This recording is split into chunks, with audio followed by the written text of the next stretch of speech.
A simple, plush toy, a mischievous grin, and a staggering auction price that completely defies all logic. We're living in an era where soft vinyl and faux fur have somehow transformed into high-yield investments. $170,000. That is the mind-bending statistic we are looking at today. In June of 2025, at an official auction in Beijing, a single 1.2-meter mint green plush toy sold for exactly that amount. To put that into perspective for you, that is the price of a small house or a luxury sports car exchanged for a mass-manufactured collectible. It really begs a compelling, almost uncomfortable question.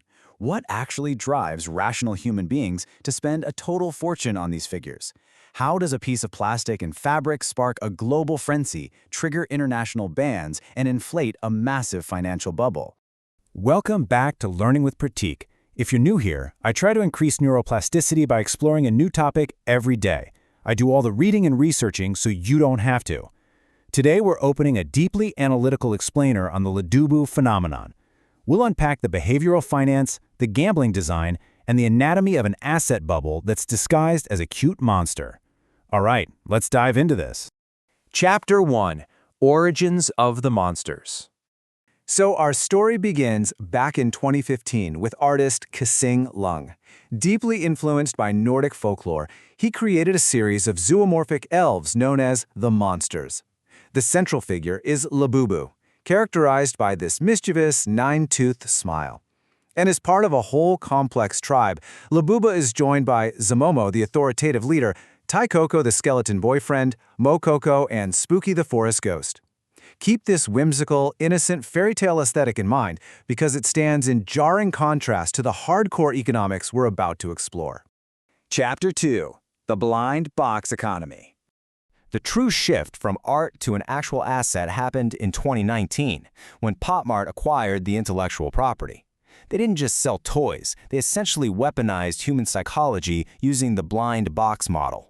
It's a casino-like mechanic where the character you're buying is completely concealed until after the purchase. Take the Wings of Fantasy edition, released in late 2024. Its retail price was a manageable $119.99. But because of manufactured scarcity, its secondary market resale value on platforms like StockX rapidly surged past $1,700. We are talking about a markup of over 1,400% for a plush toy. And the financial impact of this strategy? It's staggering. PopMart's revenue for the first half of 2025 shows that the Monsters IP alone generated roughly $670 million. That's 34.7% of the company's entire revenue. It's really no longer just a product at this point, it's the financial backbone of a multi-billion-dollar enterprise. So the absolutely crucial point here is understanding exactly why people keep buying. Academic researchers who analyze this phenomenon point straight to gambling design. It's a fascinating behavioral finance concept. PopMart leverages uncertainty to stimulate the brain's reward centers. It taps directly into loss aversion, where buyers basically refuse to accept failure after not getting the toy they want, and the sunk cost fallacy, which tricks consumers into spending even more simply because they've already invested so much time and money. This behavior is heavily engineered by some truly punishing mathematical laws. For certain rare, secret editions, like the Chestnut Cocoa figure from the Macaron series, the chase ratio is literally 1 in 144. This artificial scarcity fuels an obsessive level of overconsumption. It completely divorces the product from its intrinsic value and transforms a simple piece of plastic into a highly volatile financial asset. Chapter 3: Fakes, Bans, and Panics. By 2024, demand absolutely skyrocketed after K-pop superstar Lisa from Blackpink was spotted with a Labubu bag charm. Naturally, where there's a massive premium, the counterfeit market quickly follows. A massive influx of fake dolls, colloquially known as lafufus, flooded the market. This forced collectors to adopt incredibly strict authentication steps.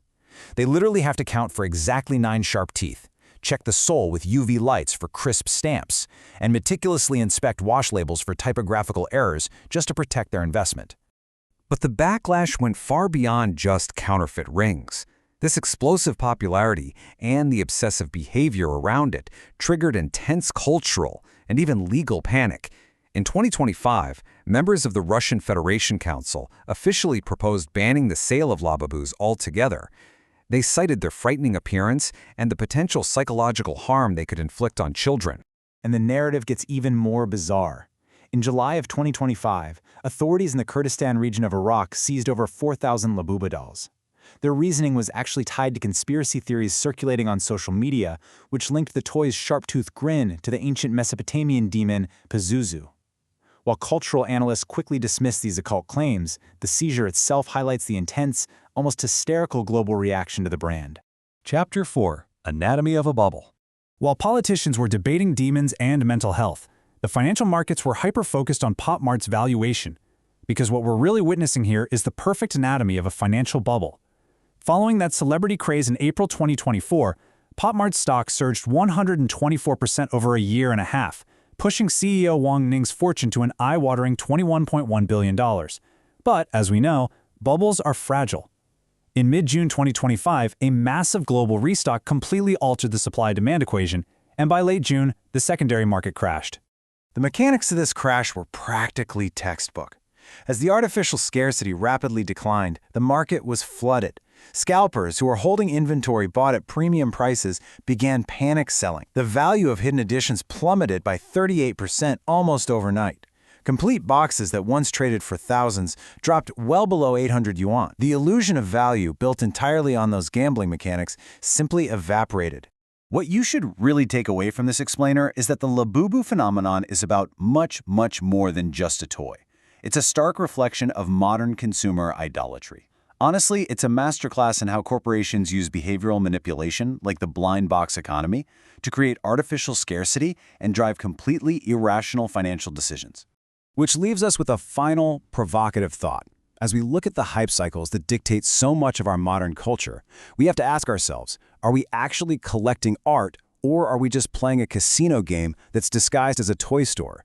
Let me know your thoughts down in the comments. Thanks for watching. Tomorrow we open a different page. Until then, Pratik out.